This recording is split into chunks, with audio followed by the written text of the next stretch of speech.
And I'm really excited to introduce Jessie. I'm also going to let her say a lot of the background and context because her story to me is what's so meaningful and important for everybody to hear is how does a student go through Evergreen, find their passion and turn it into right livelihood. And Jessie's done a spectacular job of that. So the two things that I would like to highlight is my probably first and biggest contact with Jessie was the really extraordinary work that she did when she was a student at Evergreen and was involved with the Food Systems Working Group on campus, worked with Sharon Goodman and what was even then Aramark. I'm quite sure it was still Aramark at that point. And Evergreen, really because of Jessie, and there were several other students involved, but we were one of the campuses that made a 20% plus target on the Real Food Challenge, which was one of the first major efforts to have college campuses work with the big bad corporate food systems to try to address local and sustainable food systems. And Jessie just did a spectacular job of that. And that group of students did a presentation in a professional conference at UC Santa Cruz that was really, really well received. It was amazing to be in the audience and hear people going ooh and ah about those Evergreen students. She's also worked on several farms. I'd love to have her talk about that if it makes sense in terms of what Jessie decided to share this morning. And then most recently, I circled back to be able to meet with Jessie because she has recently been hired as the general manager for the new Southwest Washington Food Hub. And one of the last meetings I had in person with people before COVID hit, and that was, just a bit over a year ago at this point, was a meeting in which we were trying to get the local campuses and the local hospitals to the same table with what was then an imagined Southwest Washington Food Hub to try to figure out if we could scale up. And this to me has a lot to do with at least the Terroir Meroir program and the sustainable entrepreneurship aspects of this for-credit component. How do we scale up what we know has been happening in this area around small local organic farms and the CSA method and the farmers markets methods? How do we scale that up for something called an agroecological agribusiness? And is that even possible? So a group of us were really excited about what happened when Link, which was a malting company, turned into a food hub in the northeastern part of the state. So the craft brewing industry took off what they were doing with malt to get high quality malts, barley grown. So specialty crop of heirloom barley turned into malt for high-end, high-quality, big flavor malting. The company had so much success doing that, they turned into a food hub. And one of the critical parts of that food hub taking off and radically transforming agriculture in northeastern part of the state was teaming up with just one college. Gonzaga University made a commitment to buy through Link. And all it took, the data is incredible. All it took was one scaled up version of we can guarantee we'll buy this much of this at this time. And you can find people who feel like that one buying relationship really transformed the face of local, sustainable, organic agriculture in the northeast part of the state. So what is the potential? And here, yes, in program ILC research projects, internships. And I can tell you right now that Aramark has committed to hiring and supporting a sustainability intern on our campus next fall. What's the possibilities of 4 local colleges in the Olympia area, plus 2 hospitals teaming up with this new Southwest Washington Food Hub? What are the possibilities of what we could do for local organic agriculture at a larger scale? And then my last setup for Jessie, if you're willing, and you can take any of this, ignore it, pick the pieces you want and tell us your story. When we first met the second time around, we talked about WordPress, and I have either tortured or been aspirational with students in terms of learning WordPress as a way to document students' work, make it public, share it, and be able to follow people's passions and document what they're learning. And my memory is that you burst out laughing because you said one of the first things you had to do in your new job as a manager for the Southwest Washington Food Hub was learn how to create a WordPress website. And you said it was really valuable. So if you would be willing to address that, I'd really appreciate it. Jessie, welcome and thank you. Okay, so that was an amazing introduction, Sarah. I'm going to weave so many pieces of what she just said into a presentation. Um, can I share screen right now? Yeah, I made you co-host, so you should be able to. Okay, yeah. All right, guys, here we go. First, I want to start by saying, well, hello. And, you know, Zoom is a really weird way to share information. So feel free to raise your hand if you have questions at any time. And if you see me looking away, it's because I'm like checking on my notes. So I do want to give my background, which is kind of a little bit about me and kind of my history at Evergreen and some of those pieces around the Evergreen campus food system. And then I'm going to go into the work that I'm doing right now with a farmer cooperative and doing some of this work on a larger scale, which is such a blessing. Okay, so here's me, 2011. I went back through my college photos, guys. It was very funny. My fashion choices were not the best, but I'm there with a bunch of seniors. I remember being really freaked out. I'm 17 in this photo, had just moved from Tennessee. And I had just joined a thing called the Campus Food Coalition. Our tagline was food, fun, and direct action. You can actually see in this picture, we have a little poster board here that's a brief history of food at Evergreen, and it goes back over all the corporate contracts that Evergreen had that made up its food system.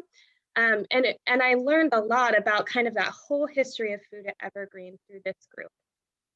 I went on to continue leading this group in my sophomore through senior year at Evergreen, and we did a lot of really cool things. A couple notable things we did is that we partnered with the Thurston County Food Bank and did gleaning programs out on farms, which was really fun. We did a lot of food and celebration. Here's a big potluck that we had in the community gardens. We also worked with the CBLA and actually created the Thurston County Food Bank extension at Evergreen. So that the student group is the folks who created that, and I know that that still exists on the campus today. So those pieces of food access were always really important to me when I was at Evergreen. But most notably, a lot of my work was around the Real Food Commitment, and the Real Food Challenge. So what is the Real Food Challenge?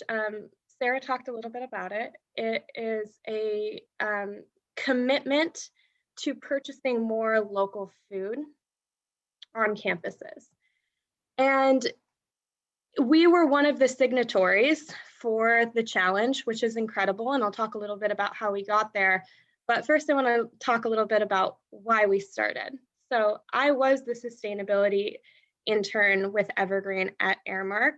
And when I came in and I was a sustainability intern, we were using a standard to evaluate what local was and what what regionally appropriate food was, called ASHI stars. And so I came in, I was doing the calculations to see how much local purchasing we did, and it was so broad in terms of like this language around what is local that one of the things that we were counting as a local product was actually Pepsi, because it was bottled at L&E Bottling Company in Tumwater. And so technically it was local under those standards. Pepsi is not local, right? We can all agree on that. So I started looking and doing some research into, well, okay, what would be what is local? What can we use to evaluate what is local? How do we actually get a real assessment of this? And I found the Real Food Calculator, which was created through the Real Food Challenge. So it was a way to assess your food system on your campus using this like data platform that they had to determine how much local, ecological, sustainable, humane purchasing you're actually doing. And this is the tenets of the Real Food Challenge. Here you see that there is a lot of importance put on labor and food chain workers and farmers and ranchers and fishermen. There is focus put on climate and animal humane practices. There's a lot of pieces put on health and hunger relief and food safety, and then also just those pieces around food justice, food sovereignty, and teaching people about food. They say that the Real Food Calculator calculates in a way that allows food to be good for producers, the earth, consumers, and communities. So I took on doing the Real Food Challenge and the Real Food Calculator, and we went from having 33% local food, organic food on campus, and when I redid it under the guise of the calculator, which is a lot more strict, we went down to having about 17% local food. So you can see that really how we define things makes a huge difference in terms of marketing, greenwashing, and what we're calling food that builds a local regional food system.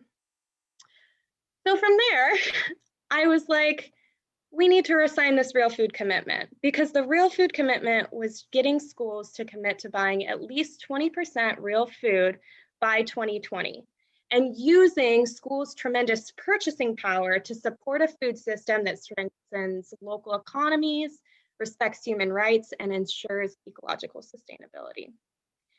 Now, I thought it was going to be pretty easy to do this at Evergreen. I was like, at the time, our president was Les Purse, who's wonderful. But I thought it was going to be like one and done. Like the administrators are going to be like, heck yes, we're going to sign this. Like we're Evergreen, of course. That didn't happen. We had to start a campaign that ran for about 2 years, really kind of building interest and showing that the student body really wanted to sign on to this commitment and increase the amount of local purchasing that we were doing. And so that really started by me and my friend in red here, this is Zach. We actually took a train from Washington State all the way to Minnesota for a real food conference. And it's cute because, you know, Sarah was talking about Gonzaga University and how they signed and then were able to do more sustainable purchasing through the food hub. These ladies right here are actually from Gonzaga University. They signed before us and then they were able to support their food hub. But so in this picture, we're in Minnesota, we're learning about corporate food systems and how we can, you know, create a campaign to really change and get our school to sign the real food commitment. I think I'm like 20 in this photo, so it's really funny for me to look at. And so when we came back, we started our campaign. Here is us actually sending a Valentine to Les Purse, the president, asking him to support local food, to support real food. So we did a bunch of silly campaigns like that. One of my favorite campaigns we did, though, was actually this photo campaign. These are all my friends, so it's fun to look back on this right now. So we started the I Want Real Food campaign and took photos of students holding up signs talking about why they wanted real food on the campus. This is Jamie. Jamie now works at a beef operation on the east side, but she says that she wants it because it nourishes the food chain in our bodies. This is Soph. Soph wants it because good food is a human right. Soph now works downtown in Olympia with homeless populations. This is Selly, and Selly wanted it because real food nourishes her in order to combat injustice and be fully present with and integral and with a lot of integrity. And it's funny because Selly now works with youth in the San Francisco area and does a lot of food justice work down there. This is Lucia, and Lucia wants it because food brings her joy, and joy should not bring pain to workers or the earth. Lucia is now a farmer in Montesano who has her own farm. We know this woman. This is actually, this is Sarah, and Sarah wants it because real food is yum. And I feel like, you know, Sarah still teaches classes on food, so that makes a lot of sense for her. So we did it. We got there, and we actually ended up signing the real food commitment after a 2-year campaign. And so here I am with Les Purse, and there's tons of other students who are really involved in this campaign. There's administrators in this photo. Sharon Goodwin's in here, and actually the director at the time of Airmark is in this photo as well. So yeah, it was a really fun day. We actually signed it on Earth Day in 2015. Here's me actually signing the real food commitment itself. Yeah, this girl in the blue in the back who's got the garlic hat, she's starting a sustainable seafood company up on Woodby Island. So all these are alums who have gone on to do amazing things. I just think it's so fun. So Evergreen was one of 41 schools that signed the real food commitment. And so you can see us down here. We actually ended up committing to 28% real food. So it was a pretty big increase that we were asking the school to make. Collectively, at the end of the Real Food Challenge campaign, which was getting these schools to shift their purchasing by 2020, over $80 million of collective purchasing power was switched to local, humane, environmentally sustainable, and socially just foods. So I just can't describe the impact of this more. We can all as consumers make small choices about our food, our buying, and our purchasing, but really these major shifts are going to happen at institutional levels. That's what I learned by doing this, which is cool because I feel like now I'm doing some of that work. Okay, so I was done with college and I was kind of done with activism stuff, so I just went on and farmed for a while. Here's some photos of me. I went down to California and farmed on a big 1,000-acre farm down there, and then I came back to the Puyallup area and managed a nonprofit farm.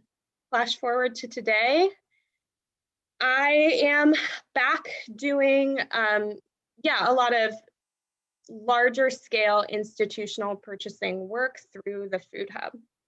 I'm going to get more into that, but I'm just going to pause for a moment and ask if anybody has any questions about the food system at Evergreen, some of these pieces that I just talked about.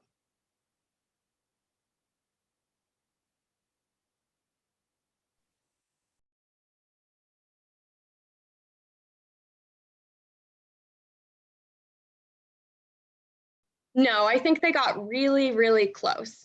I think the last that I heard in 2019, it was at like 26 or 27%. In 2020, of course, the lockdowns happened. I think they had every intention to get to the goal.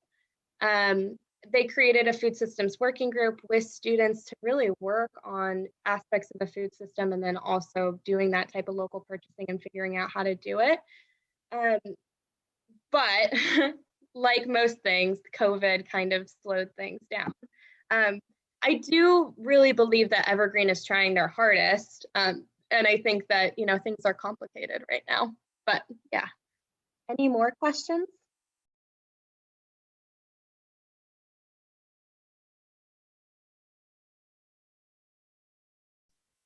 Yeah, we tried to get them to sign at 30%. A lot of schools signed at, actually, we'll go back.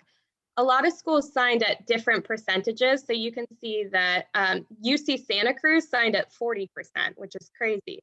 Some were signing at like 30%. Western Washington ended up signing at 25%.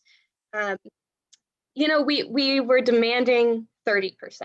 And I think at that time we were at like 23% back in 2015.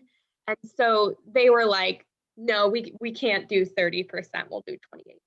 So that's why 28%. I know it's a weird percentage, but I'm just glad we signed it. Any other questions? Or else I'll move on to Food Hub stuff.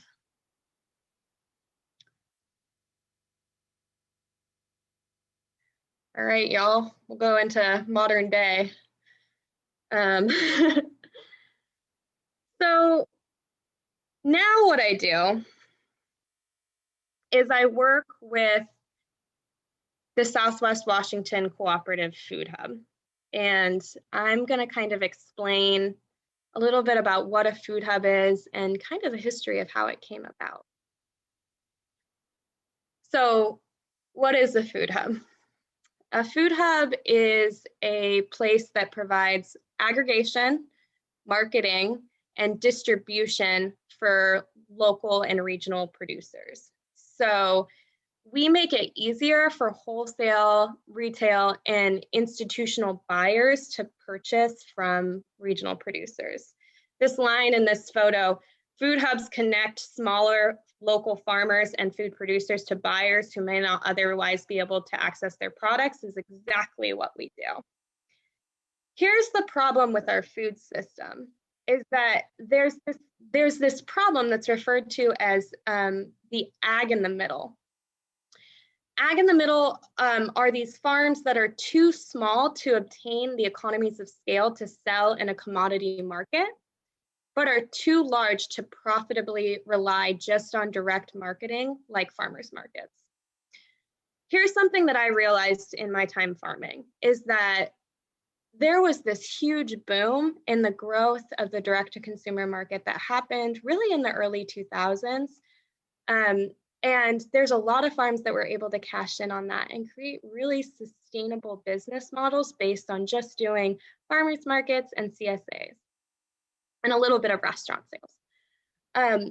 That market access is really depleting. There was this really interesting study that came from the USDA that in 2010 to 2015, there was 115% growth in the direct-to-consumer market for small farms. From 2015 to 2020, there was an 8% growth. That was the boom of farmers markets, right? I know that there was a huge boom in farmers markets in the Southeast, where I'm from like 2010 to 2015. I didn't learn what kale was until 2011. So now I buy kale all the time. And I think that there was a lot of other consumers that were like that. What does this mean? This means that I was a young farmer looking at trying to access and purchase land. And I was like, well, there's no markets for me realistically. How are we going to build these markets? A solution to this problem of ag in the middle is using food hubs to establish what is described as a value-based food supply chain. The USDA's working definition of a food hub is a business or organization that actively manages the aggregation, distribution, and marketing of source-identified food products, primarily from local and regional producers, to strengthen their ability to satisfy wholesale, retail, and institutional demand. We need to build access for hospitals, schools, and restaurants, prisons, K-8 schools, to be able to purchase and have a say and have a way to participate in our local food economy. So born was the Southwest Washington Food Hub. We received a government planning grant between 3 agencies, the Northwest Agricultural Business Center, the Washington State Extension Office in Thurston, and the Thurston County Economic Development Council, to create this food hub as a planning grant. Also, the Port of Olympia donated this building, which you see in this picture. Many of these farmers that we currently have in the food hub, we have about 15 producers. They sell a majority of their food direct to consumers. A lot of them are trying to grow the scale of their farm. And so by creating more wholesale demand for them and taking over the administration of having to do invoicing, marketing, and get access to a lot of these markets, they're able to sustainably and profitably grow their farm. Also, a big piece of it for me is building a sustainable wholesale market so that young farmers can get involved in the direct to these markets as well. Okay, so alongside of the work that was being done with the food hub, there was another group of farmers, and this group of farmers was mostly out of Lewis County. They're a group of farmers that doesn't usually talk to these organic direct-to-consumer guys. They are older family farms, usually around 150 to 250 acres, who grow mostly like commodity conventional crops. And they were having actually pretty similar problems to these organic guys in some ways, where they had lost a lot of wholesale markets.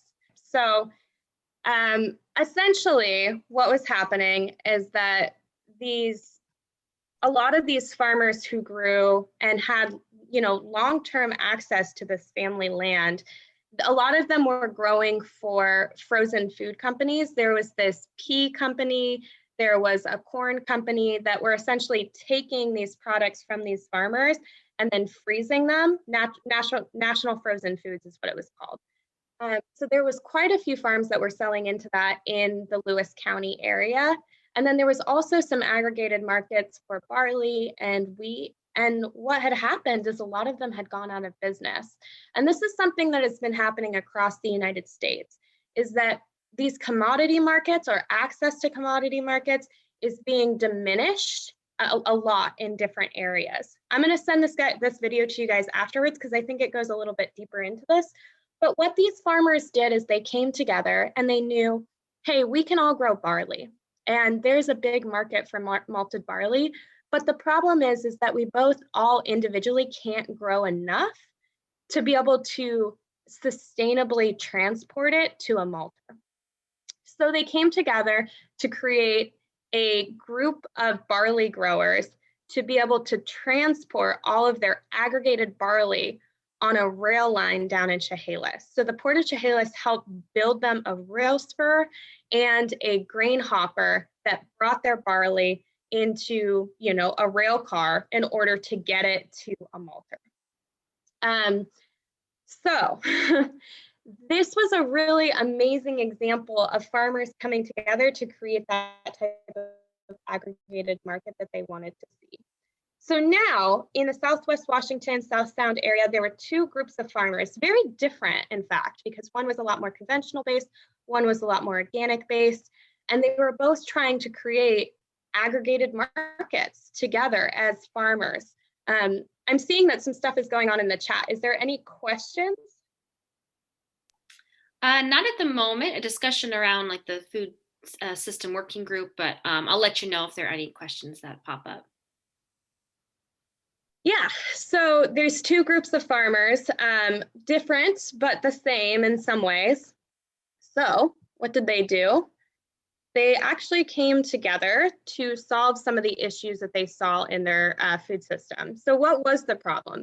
There was no infrastructure for aggregated markets. In the case of the grain farmers, they needed more more money to build a silo in order to aggregate and bring together their barley. In the case of the small organic guys, there was no distribution hub, a food hub, in order to access wholesale markets. The folks who had these problems were our farmers, ranchers, and fisher folks here in the South Sound. Why should this problem be solved? Well, it's to allow farms in Southwest Washington to remain viable. Part of the product, so these are a lot of farms that really need these aggregated markets to survive. How will we know when this is solved? When we have more markets than just direct to consumer to support farms.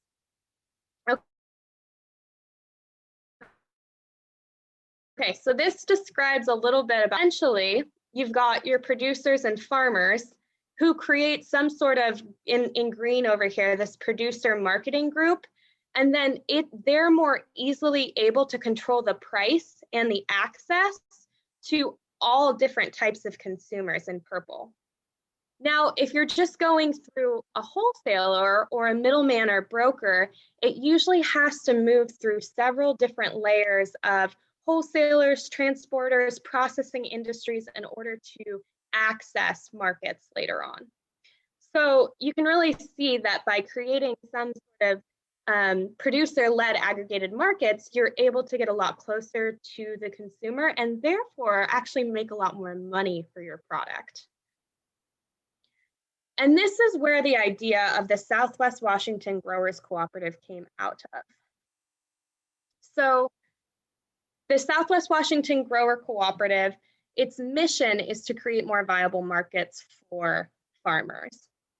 There's two pools, one pool being the food hub, one pool being the grain hub, and then a board of directors that's over that. I know that y'all have talked just a little bit about cooperatives.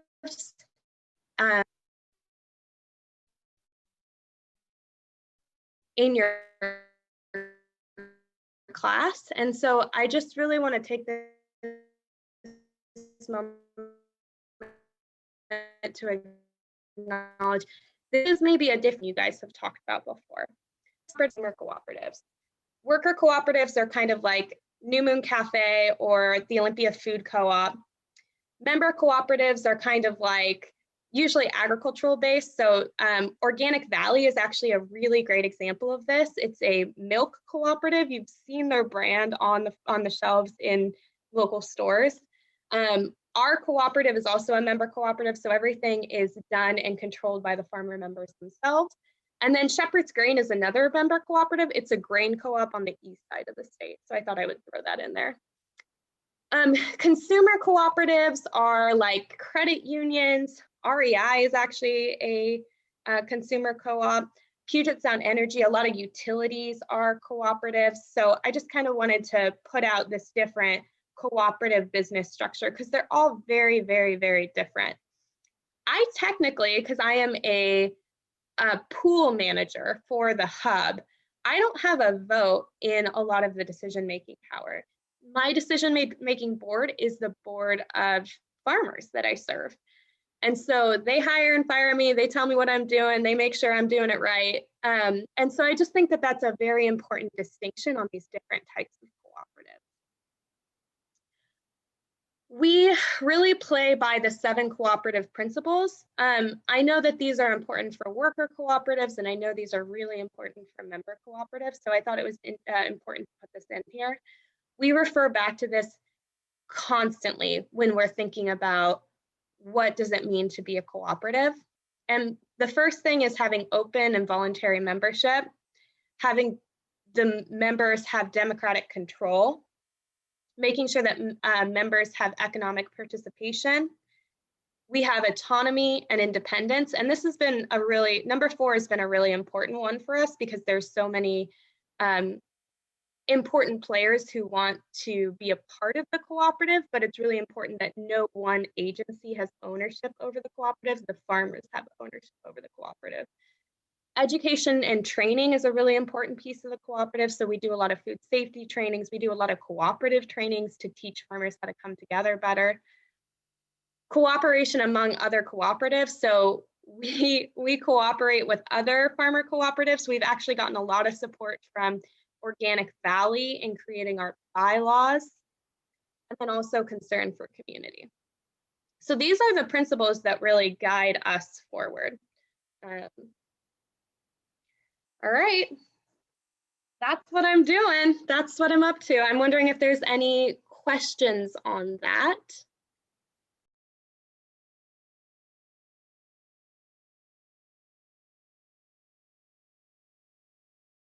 Yeah, we have, so we do have our website. I'm really glad that Sarah put that up. So when you log on to our website, there's 2 things you can press: buy food or join as a seller. So if you press join as a seller, you'll get our application. So folks put in an application, and then the Food Hub committee, the pool managers, which is a group of farmers, they essentially vote in or don't vote in members.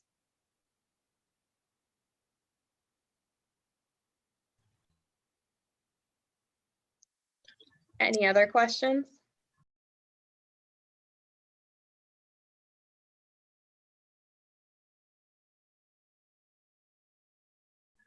You know, that's a really great question. We are pretty new as a cooperative or as a food hub. And so what that means for us is that right now we don't have any specific contracts with any retailers or anything like that for food. But one of the things that we want to do in the future is actually get growing contracts. And from there, then we would be doing crop planning together. So that's for the food hub. The food hub right now, all the farmers individually do their own crop plans. But like, for example, I'm talking to Hagen's right now, and Hagen's really wants to buy like a ton of heirloom tomatoes. And so I think that after this year, going into next year, we may actually sign a contract with Hagen's to be able to contract to grow heirloom tomatoes for them. And then there would be that crop planning piece. Now that's for the food hub pool. Now let's talk about the grain pool. The grain pool, yes, they actually do crop planning together because they all need to grow the same type of barley in order to get it to the malter. And they all need to do it in a way where it fits onto the rail car. It's not too much where they have to get an extra rail car. And, so they need a specific type of acreage so that they can meet the requirements.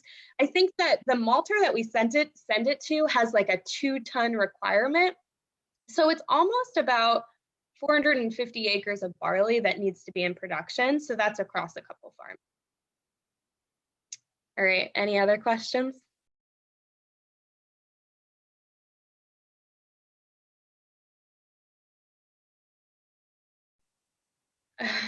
Yeah, that's a really good question. I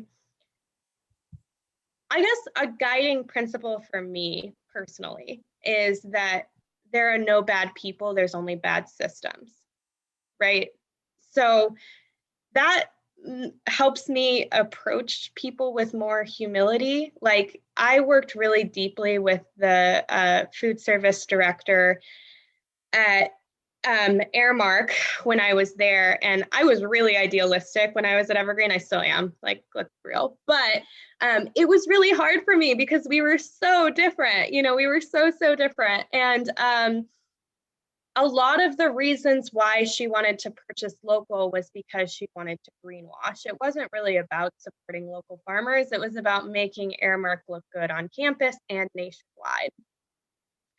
But who really cares as long as they're purchasing local and as long as we're holding them to a standard of what that should look like? I mean, it's hard. We have to change. I don't love being the person who's like, incrementalism is the best, but I mean, you have to do the work now. And sometimes that looks like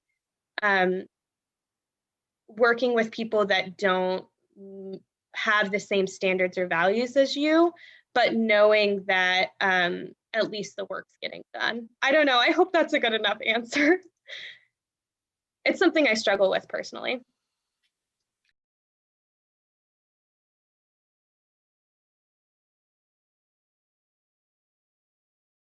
Yeah, that's a great question. So we're small right now. When I think about other food hubs and I look at the roles that there are and jobs available there's a general manager role. So really I figure out like routing logistics and, work with our members and make sure that people are happy.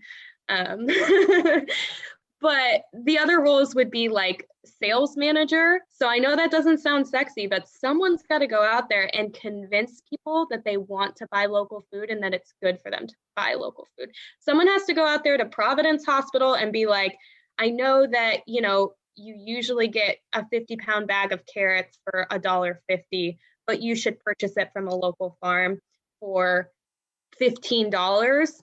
Because and that's a really hard job. So sales manager is another one. And then people who do the deliveries and drive the routes, go to the farms and pick up the food, bring it back, aggregate the product, that really physical piece of it. And those are like a lot of the roles. And then also the marketing, which is, and it's funny because I kind of actually do all those pieces right now as we're starting. And they're all equally fun. So those are some of the roles that are involved with having a food hub.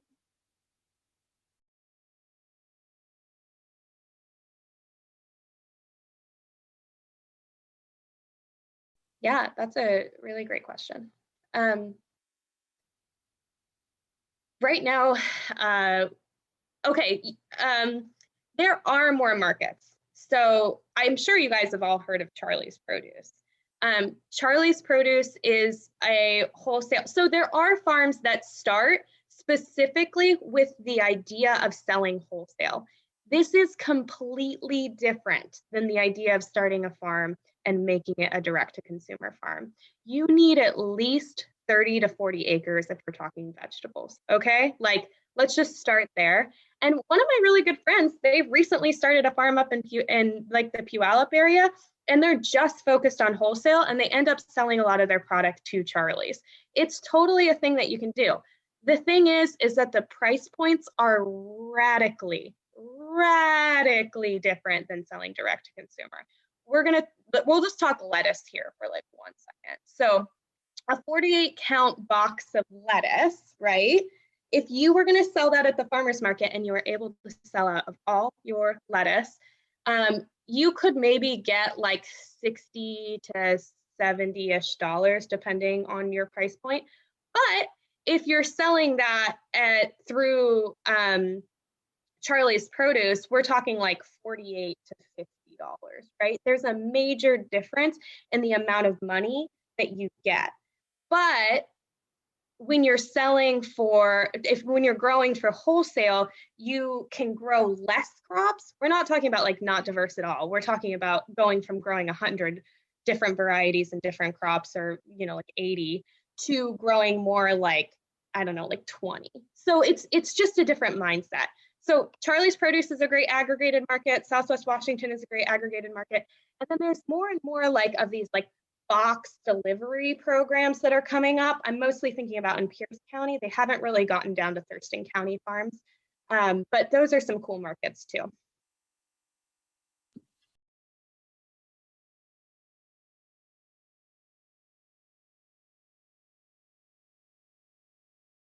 No, we're a distributor of food. We don't actually process food. We aren't a restaurant, you know. What Airmark does is totally different, right? Like we just get the food to the people.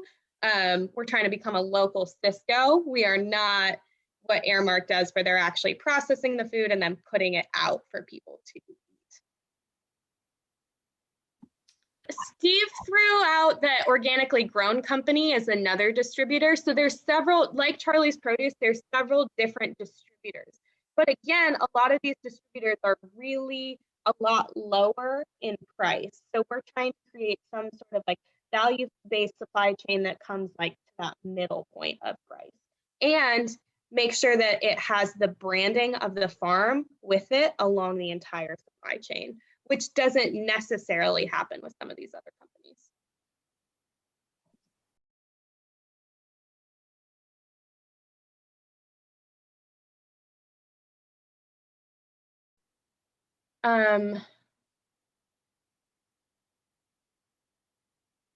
Yeah, that's a great point, and a great, so we are trying to reduce food miles, right? By people purchasing more locally, by us having these robust routes that we're driving where we're able to pick up from the farm instead of all these different trucks, all these different farms coming to one location, like a farmer's market, just selling direct to consumer. Like what we're trying to do is we go to the farm, we grab 4 or 5 pallets of food, and then we take it to one grocery store like Baby Thriftway or the Co-op, and then in turn that reduces food miles.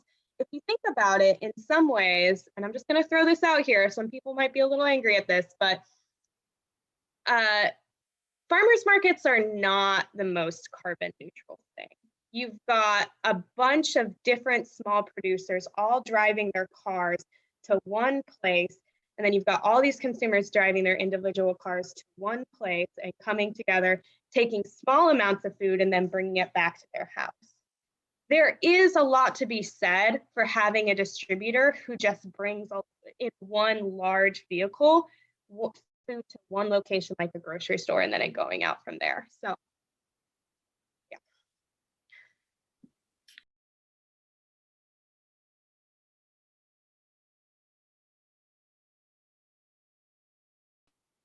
Okay, so yeah, I didn't even talk about the food security boxes. Thanks for looking through the website. So we got grants from CARES Act funding and then also from the WSDA to bring food boxes into rural communities. So it was essentially like a CSA program where people got a box of food from local farmers every single week.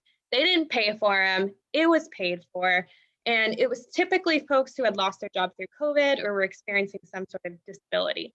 It was very focused on rural areas. So we were talking like PL and Elma and Long Beach in Pacific County.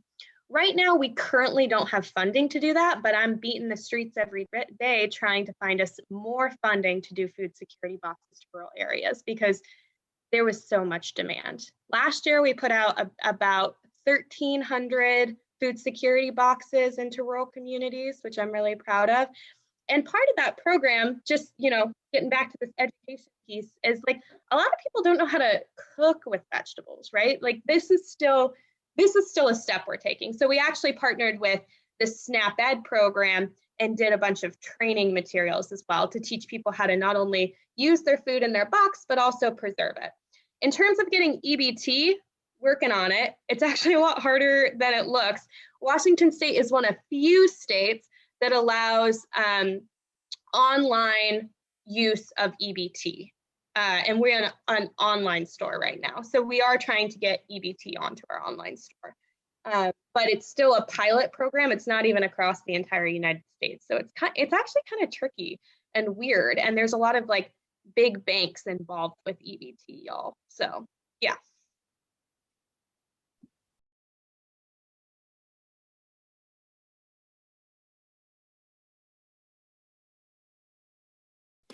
Thanks for asking that question.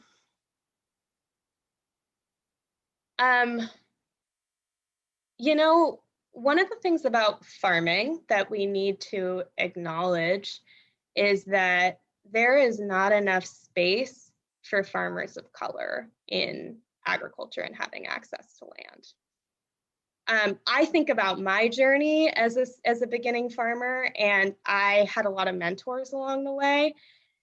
And I acknowledged it was hard even as a woman. I can't imagine if I was a woman of color having access to mentors or getting the respect that I did. One of the things that we're trying to do is to lower our entry fee for specifically farmers of color to become a producer at the Southwest Washington Food Hub. Another thing that we're doing is we're turning our farmer application and parts of our website for producers all into Spanish. We're trying to partner with local nonprofits like maybe you guys have heard of the Hauraki Farmer Cooperative, I think it is, but it's a group of Black farmers that are trying to grow essentially like regionally specific crops like sorghum and get them ecologically adjusted to the Pacific Northwest. So we're doing some fundraising campaigns with them. I think we need to do more always. So we're trying. I'm working with the board right now to craft an equity statement for the Southwest Washington Food Hub. But something that's important to me is continuing on to support not only beginning farmers, but specifically beginning farmers of color, and how can we do that more, and what does that look like? And still working on it, y'all. One thing that I would like to do is on the website, create a drop-down list of like, I want to support Black-owned farms or POC-owned farms. And then it would just filter out all farms that are just owned by folks of color. So that's something that I want to do. In terms of class, I think continuing to try to do more with food access programs is important. And specifically rural communities, that is very, very important to me. But there's always more work to be done there. Thank you, Sarah, for dropping that link in the chat. So that's the Hakurai farmers. So go check them out. That's a really cool Black-owned farmer collective that's forming in Olympia.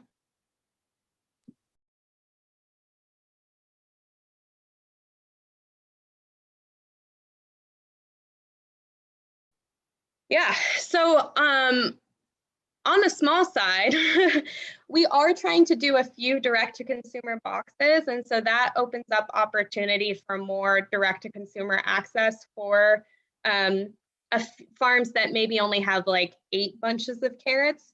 For folks who are larger and have,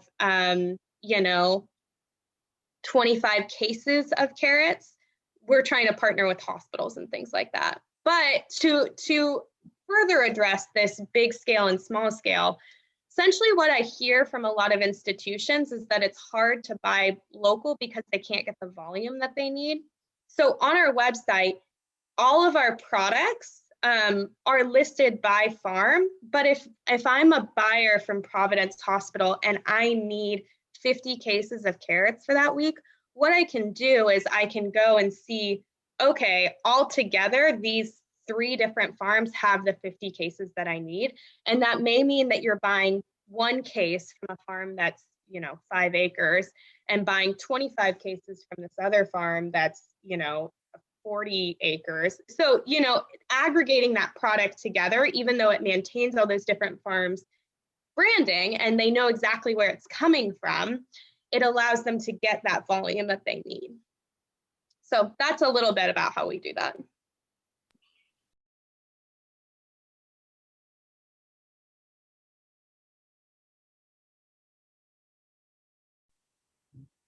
Legal? Yeah, how does the Southwest Washington Food Hub prepare to discuss legal and political concerns around food the communities they work with have? Who said this question? Because pop up and maybe give me a little bit more clarity, because I think I want to answer it because it sounds like fun, but I don't know if I completely understand what it means. Yeah, that was me. I was thinking about the, sort of either formal meetings that people have to discuss current events and things that are going on, or informal ways that, minds come together and discuss what's in the field. But the legal and the political aspects really kind of centered around what food is available. So the community, they might want to participate in producing something that there are legal and political limitations to. And so then, as a food hub, how do you guys prepare when these concerns might arise? Like, are we talking like marijuana? Oh, well, I mean, I guess you could eat that, because there's a whole bunch of stuff with hemp. But I mean, I think that there's a lot of food that we just don't have access to because it's not a part of social norms in different aspects. And I don't want to get like off into a huge tangent, but I feel like there are some communities, and I'm not sure who you work with, but there are who are invested in having different foods revived because they lack access to nutrition and other traditional practices that foods can carry in a community. But there are laws and like legal limitations to how the state views food and people's rights to grow what they want to eat. Yeah, that's a good question. I think that the way I'm going to answer this is saying like nothing like that has come up yet. But going back to the cooperative principles, one of the really important cooperative principles is number 4, which is autonomy and independence. So if there ever was something that came up where there was demand from the community, because remember, we're in a free market system, there has to also be demand. We also have to sell the product. But if there was demand and it was something that where there was maybe some legal pieces of it that we would have to figure out, what that would happen is that the board of directors for the cooperative would vote on whether we move forward with that and how we move forward with that. I get to hold, it's kind of like Sarah's job and Steve's job, where like they're, the state is essentially their employers, right? My employers is a group of farmers. So I don't speak for them, really. They are who allow me to speak based on the decisions that they make. So that's that cooperative model. So it would be taken to the cooperative. if there's a legal issue that we would need to address, the cooperative would address it. And then from there, as an employee of the cooperative, I would know how to handle it. I hope that kind of answers your question. We haven't really gotten into anything specific like that yet. And nor have I heard of a product where there's consumer demand that would like maybe be illegal that we've kind of haven't covered.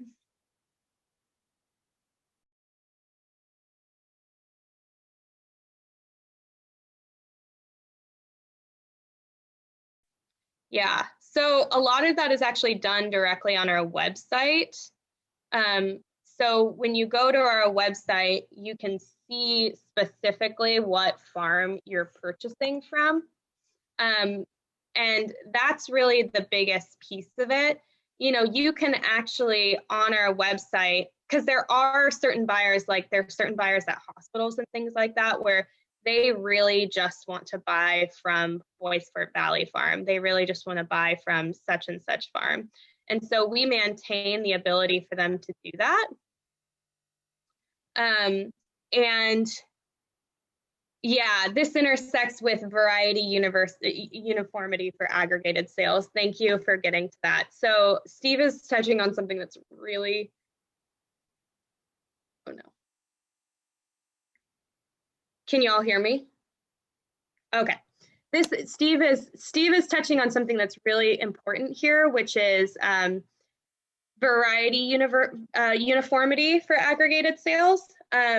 So essentially, a lot of farms that are not used to doing direct or like institutional markets or wholesale markets, they don't understand how to pack it correctly for these markets. They don't understand how to grow for these markets, and you can get a lot of different incorrect, essentially, standards for food.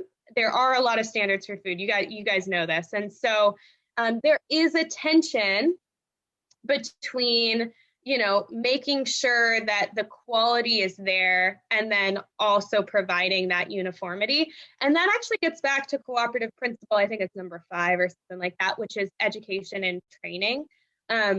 I have quite a bit of wholesale experience from my time at Full Belly. Steve is the person who took me to Full Belly, so thank you, Steve. And so I actually do a lot of trainings where I go out to farms, you know, I talk to the farmers about uniformity for specific markets. So that's kind of how we address that a little bit. There's still so much work to be done though. You know, a lot of our smaller farms that enter the hub, it's usually a conversation between me and them about like, what kind of packaging do I need in order to you know, be able to sell heirloom tomatoes to Hagen's, and it's just a lot of conversation and support, kind of hand holding to walk people through those. Really quick, I'm just going to share screen and show the website to show just a little bit about how we do. So like, what's a good example? Yeah, we'll go to Rising River. So Rising River Farm, if you press on them as a producer, you're going to see a little bit about their farm. You get some of their information, but then you also see, and of course, farms aren't selling a lot right now because this is kind of a low produce time of year, but you can also see all the products that they have for sale. So if you were a buyer who really loved their product, you could go specifically to purchase their Huckleberry Gold potatoes. I hope that answers that question enough for you, Steve, because I really get what you're speaking about there. Right.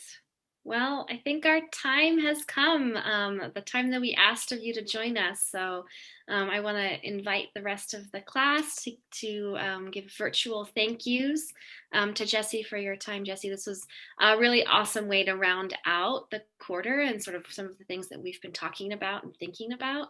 And then lots of thanks coming through on the chat as well. So we really appreciate you taking the time, energy, effort to share your work and your story. Thank you all. Hey, in the chat, what you guys can do for me is, you know, follow us either on Instagram or Facebook. So I'm just gonna pop that in the chat real quick here. And yeah, please follow us on the social media platforms. And thank you all so much for having me. I really appreciate it. Thank you again for joining us. Sarah, I don't know if you want to say a few words. I see you're unmuted. Oh, just a giant thank you. And the role of WordPress, social media, Instagram, we're all, we might not love it, but what do we know? You have to build brand presence in order to actually build a market for people. I am anti-capitalist. Let me just say that right now, but capitalism is what we live in. There's no way around that. Like, we can't skirt it. And so part of it is playing the game in order to get the things out of it that you want for people. All right. Well, thank you so much. Thank you. All right.